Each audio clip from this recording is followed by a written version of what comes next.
साल 2025 महीना सितंबर, भारत ने दुनिया के दो अलग अलग कोनों से दो ऐसे धमाके किए जिनकी गूंज इस्लामाबाद से लेकर बीजिंग तक महसूस की गई। एक तरफ स्विट्जरलैंड के जिनेवा में संयुक्त राष्ट्र के मंच पर भारत की शेर सी दहाड़ ने दुनिया को हैरान कर दिया, तो वहीं दूसरी ओर अफ्रीकी देश मोरक्को में भारत के रक्षा मंत्री ने एक ऐसा राज खोला जिसने दुश्मन मुल्कों की नींद उड़ा दी है। यह कोई मामूली बयानबाजी नहीं थी दोस्तों, बल्कि एक बहुत बड़ा तूफान के आने का संकेत था। एक ऐसा तूफान जिसका नाम है ऑपरेशन सिंदूर, एक ऐसा मिशन जिसके अगले चरण किसी भी पल, किसी भी वक्त शुरू किए जा सकते हैं। कब्जा खाली करो वरना यूएन के मंच से भारत ने दुनिया के सामने पाकिस्तान को आखिरी अल्टीमेटम दे दिया है। दोस्तों, पीओके पर फाइनल एक्शन का ब्लूप्रिंट तैयार कर लिया है भारत ने। रक्षा मंत्री के एक बयान से दुनिया में मची खलबली।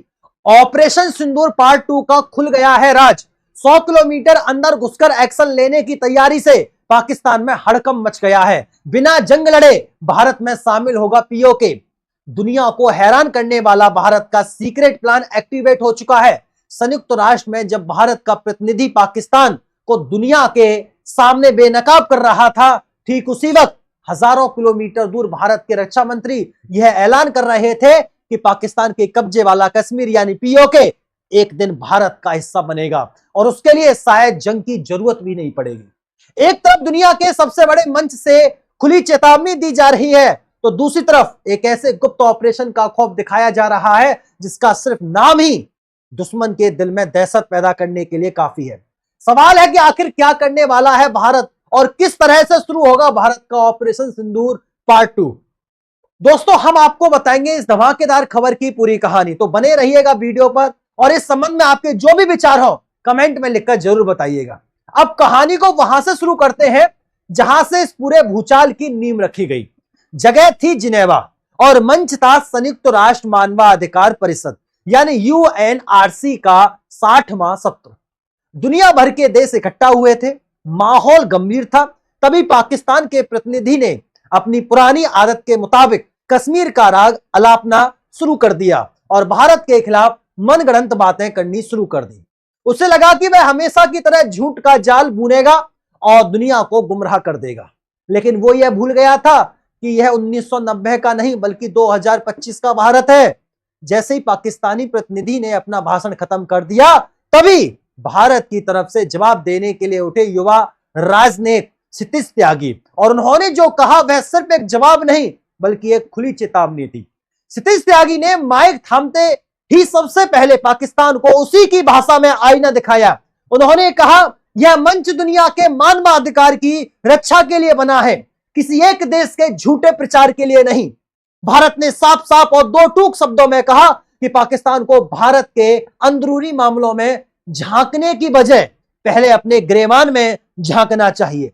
भारतीय प्रतिनिधि ने दुनिया के सामने ऐलान कर दिया, पाकिस्तान को इस मंच का भारत के खिलाफ गलत इस्तेमाल करना बंद करना चाहिए। उसे हमारे क्षेत्र पर नजर रखने की जगह अपने अवैध कब्जे वाले भारतीय क्षेत्र को फौरन खाली करना चाहिए। यह सुनते ही पूरे हॉल में सन्नाटा पसर गया। यह पहली बार था दोस्तों जब भारत ने इतने बड़े अंतरराष्ट्रीय मंच पर कब्जा खाली करो और अल्टीमेटम दे दिया। बात यही खत्म नहीं हुई। भारत ने पाकिस्तान की दुखती रग पर हाथ रखते हुए कहा, उन्हें अपनी उस अर्थव्यवस्था को बचाने पर ध्यान देना चाहिए जिसके सहारे उनका जीवन टिका हुआ है। यह एक कूटनीतिक तमाचा था जो सीधा इस्लामाबाद में महसूस किया गया।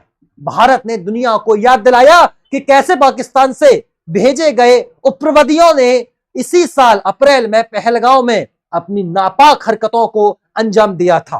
क्षितिज त्यागी ने पूछा, क्या हम उरी को भूल जाएं या फिर मुंबई को भूल जाएं? उन्होंने कहा कि भारत और पूरी दुनिया पाकिस्तान की इन हरकतों को कभी नहीं भूलेगी। भारत ने साफ कर दिया कि जो मुल्क खुद अपनी सेना के प्रभुत्व के नीचे दबा हो, जहां मानवाधिकार का कोई सम्मान ना हो, उसे दुनिया को ज्ञान देने का कोई हक नहीं है।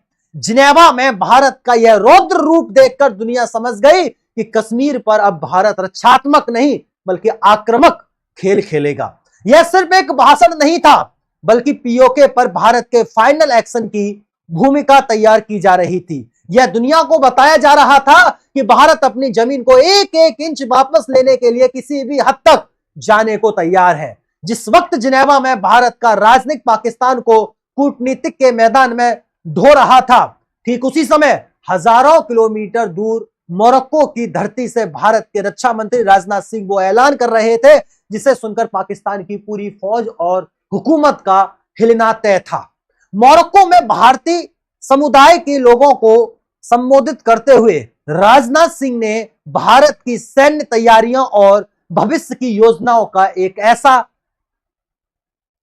खौफ पेश किया जिसने दुनिया के बड़े बड़े डिफेंस एक्सपर्ट्स को भी सोचने पर मजबूर कर दिया। उन्होंने एक ऐसे टॉप सीक्रेट मिशन का जिक्र किया जिसका नाम है ऑपरेशन सिंदूर। उन्होंने कहा भारत की ओर से ऑपरेशन सिंदूर का दूसरा या तीसरा चरण कभी भी शुरू किया जा सकता है। यह एक ऐसा बयान था जिसका मतलब था कि भारत पहले भी इस ऑपरेशन को अंजाम दे चुका है और उसके अलावा चरण के लिए पूरी तरह तैयार बैठा है। रक्षा मंत्री ने चेतावनी देते हुए कहा कि अगर पाकिस्तान ने सीमा पार से कोई भी गड़बड़ी करने की हिमाकत की तो भारत दोबारा ऑपरेशन सिंदूर शुरू करने से एक पल भी नहीं हिचकिचाएगा। इस ऑपरेशन के बारे में ज्यादा जानकारी तो नहीं दी गई, लेकिन दोस्तों रक्षा मंत्री ने जो संकेत दिए वो दुश्मन के लिए काफी थे। उन्होंने बताया कि भारतीय सुरक्षा बलों ने पाकिस्तान के अंदर 100 किलोमीटर तक घुसकर आतंकवादियों के ठिकानों को नस्ते नाबूद किया था। यह भारत की ताकत का वो प्रदर्शन था जिसकी खबर दुनिया को अब लग रही थी। उन्होंने यह भी बताया कि इस ऑपरेशन में कितने दुश्मन ढेर हुए, इसका आंकड़ा वह इसलिए नहीं बता सकते क्योंकि अगर उन्होंने आंकड़ा बता दिया तो देश की जनता खुशी से नाचने लगेगी। यह बयान दुश्मन के जले पर नमक छिड़कने जैसा था। लेकिन दोस्तों सबसे बड़ा धमाका तो अभी बाकी था। राजनाथ सिंह ने पीओके को लेकर यह बात कही जो भारत की नई रणनीति का सबसे बड़ा सबूत है। उन्होंने कहा पाकिस्तान अधिकृत कश्मीर एक दिन भारत का हिस्सा बनेगा और इसके लिए जंग का भी जरूरत नहीं पड़ेगी। यह ऐलान, यह लाइन अपने आप में एक पूरी किताब है। बिना जंग के पीओके को वापस, इसका मतलब क्या है? इसका मतलब है कि भारत अब सिर्फ सैन्य विकल्प पर ही नहीं बल्कि एक मल्टी डायमेंशनल रणनीति पर काम कर रहा है। यह रणनीति कूटनीतिक दबाव, आर्थिक घेराबंदी और पीओके के अंदर ही ऐसे हालात पैदा करने को कि हो सकता है कि वहां के लोग खुद ही पाकिस्तान के खिलाफ बगावत कर दें और भारत के साथ आने की मांग करने लगे। राजनाथ सिंह ने भारत की तैयारियों का स्तर बताते हुए कहा कि पहलगाम की घटना के अगले ही दिन एनएसए रक्षा सचिव और तीनों सेनाओं के प्रमुखों के साथ मीटिंग हुई थी। उन्होंने सेना प्रमुखों से पूछा कि अगर अभी जंग छिड़ जाए तो क्या हम तैयार हैं, और तीनों प्रमुखों का एक ही जवाब था, हम एकदम तैयार हैं, किसी भी वक्त जंग शुरू की जा सकती है। यह आत्मविश्वास दिखाता है कि भारत की सेना किस स्तर की तैयारी के साथ बैठी है। मोरक्को से दिया गया यह संदेश साफ था, भारत अब इंतजार नहीं करेगा, अब एक्शन होगा। और यह एक्शन सिर्फ सीमा पर नहीं बल्कि दुश्मन के घर के अंदर घुसकर भी हो सकता है। अब सवाल उठता है कि जिनेवा और मोरक्को में यह सब एक ही समय पर क्यों हुआ? क्या यह सिर्फ एक संयोग था? जी नहीं, यह एक सोची समझी और बहुत ही घातक रणनीति का हिस्सा है। इसे कहते हैं ट्रू फ्रंट स्ट्राइक, यानी दो मंचों पर एक साथ हमला। एक मोर्चा कूटनीति का और दूसरा मोर्चा सैन्य धमकी का। जिनेवा में यूएनएचआरसी के मंच से भारत ने दुनिया के सामने अपनी स्थिति को कानूनी और नैतिक रूप से मजबूत किया। भारत ने पूरी दुनिया को संदेश दिया कि पीओके हमारा अभिन्न अंग है और पाकिस्तान एक कब्जाधारी ताकत है। यह भविष्य में किसी भी सैन्य या गैर सैन्य कार्यवाही के लिए एक अंतरराष्ट्रीय माहौल बनाने जैसा था। भारत ने दुनिया को बता दिया कि हम जो भी करेंगे अपनी जमीन को वापस लेने के लिए करेंगे, किसी दूसरे के मामले में दखल देने के लिए नहीं करेंगे। यह भारत की कूटनीतिक जीत थी।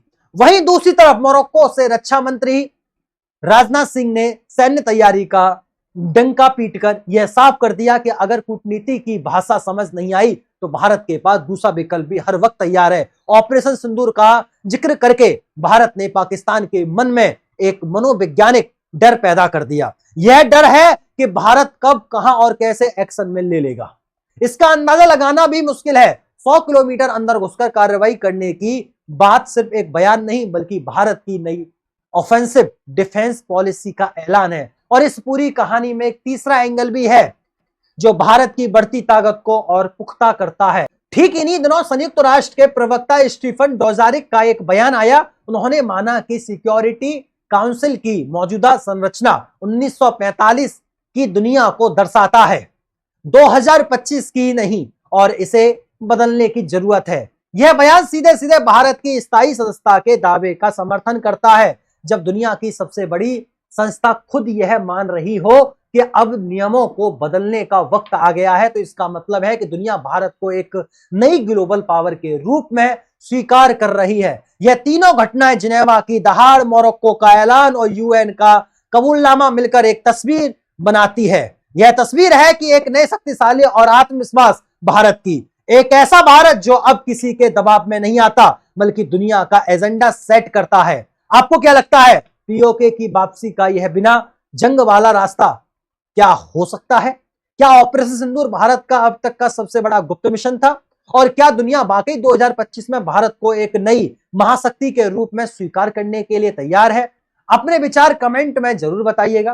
फिर मुलाकात होती है अगली ऐसे ही दिलचस्प वीडियो में। तब तक के लिए नमस्कार, राधे राधे, राम राम, जय श्री राम। अभी तक आपने चैनल को सब्सक्राइब नहीं किया है, वीडियो को लाइक नहीं किया है, तो चैनल को फटाफट तरीके से सब्सक्राइब कर लीजिएगा, वीडियो को लाइक कर दीजिएगा।